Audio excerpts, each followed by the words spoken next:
you are hurt by what he says or does.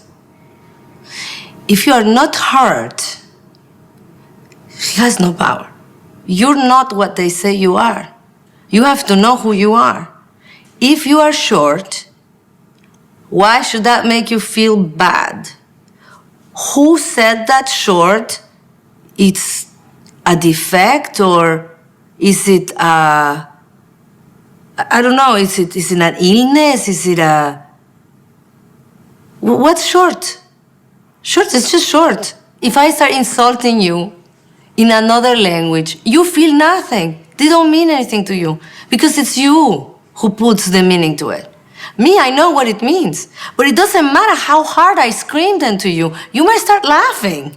Take their words, take away the value of the words, and drop them to the floor. If you take that away, they fall to the ground. They never get to touch you. They are nothing. Young people that, especially the young people, they will have time to repair it. It does go away. You can overcome many, many very difficult things in life. The only thing you cannot ever overcome is your own death. You can overcome anything except your own death.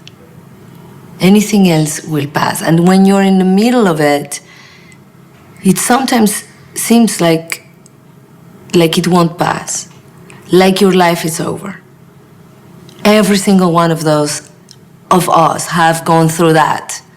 And it does. Even like heartbreaks, you think, oh, I'll never get up from this one. And it passes and you fall in love with someone else. And there's always choices. There's always choices. There's always a place to go. The fact that you don't see them doesn't mean they're not there. And you have to have faith that they will come. But only if you change yourself, you will be able to see them, because you can only see according to your perception of things. So unless you make a change inside, new opportunities will never come to you. So when you make a mistake, you have to have faith that there's always a way out. It's nice if somebody is supportive of you and embracive of you, but you should be comfortable with who you are and come to terms with who you are, regardless of other people's acceptance. Because then it's you giving the power to the other person. This one said I was terrible. Oh, I'm terrible. He thinks I'm terrible. Oh, why does he think I'm terrible? I'm not. And then somebody else comes and says, no, you're not terrible. Okay, I'm not terrible. Because the other one says you're not terrible. So you're again waiting for someone else to tell you who you are or what you are, or what you're supposed to be, what you're supposed to feel good about what you are or who you are. It should not be healed because somebody else likes you. It should be healed because you believe something good about yourself. So what the other person thinks of you should not matter as much. Focus on yourself, on improving yourself, of being a good person yourself. Focus on you liking yourself. Do you like who you are? Be the best that you can be and do not try to be like anyone else. And putting people down, not as something cool to do, because it's not even about the person they're talking about. It's people desperate for attention that are putting people down just to have some kind of attention and voice, and it's really ugly and desperate. I understand a lot of people are desperate to have an opinion, but find something more interesting to have an opinion about. Anybody can have an opinion on a skirt, on, or somebody getting drunk and making a fool of themselves. It doesn't make you any special that you have an opinion on that. If that's the best thing that you can have an opinion on, something's terribly wrong with your life. But you should be looking at your life before you start looking at the others. And it should be looked almost as an alcoholism or something.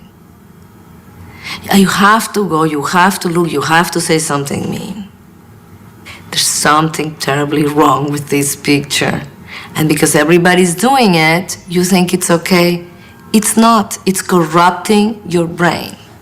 With other kids, and I saw a kid started brutally verbally abusing her because she got something he didn't get. He got jealous. And I was so shocked. And the mother was there and was not doing anything. She was saying, oh, don't stop that. It was really harsh. And then I looked at her and she was staring at him. And I said, oh my God, we're leaving, we're gonna go. She goes, no. And I said, it's not right that he's doing this. He goes, it's so ridiculous. I said, does it hurt you? She goes, no, it's like watching a movie. He's like out of control. Look at this kid go. It's like watching a movie. It's not normal.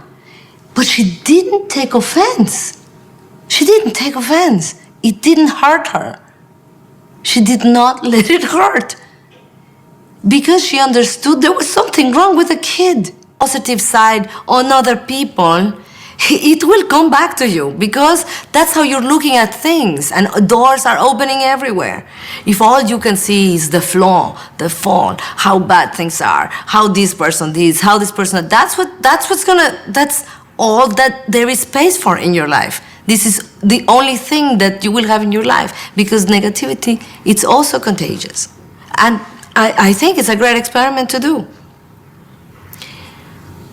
I challenge everyone to wean yourself from criticizing others in a harmful way for a month.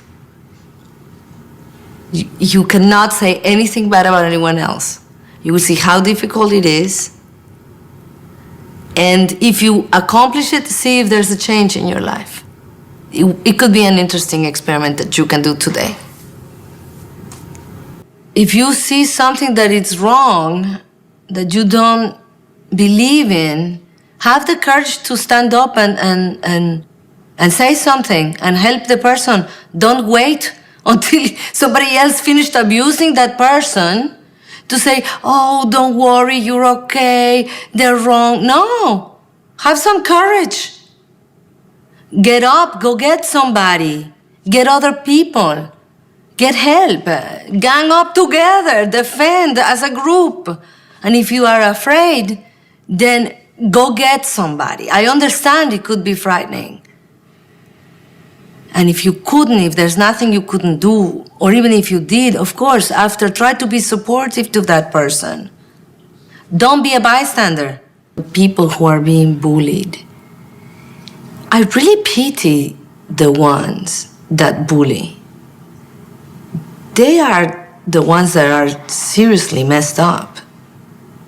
And they're the ones that need the most help.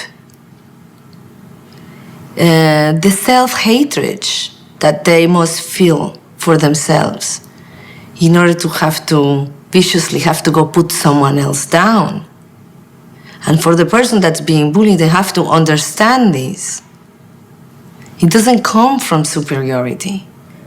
It comes from a complex. It comes from feeling they're not enough, so they have to put someone else down. It comes from someone else in their house, their mother, their father, their brother, their sister, saying to them, you're nothing. So they need to go do it to someone else so they can feel that maybe there's something. And that's where the problem really is big.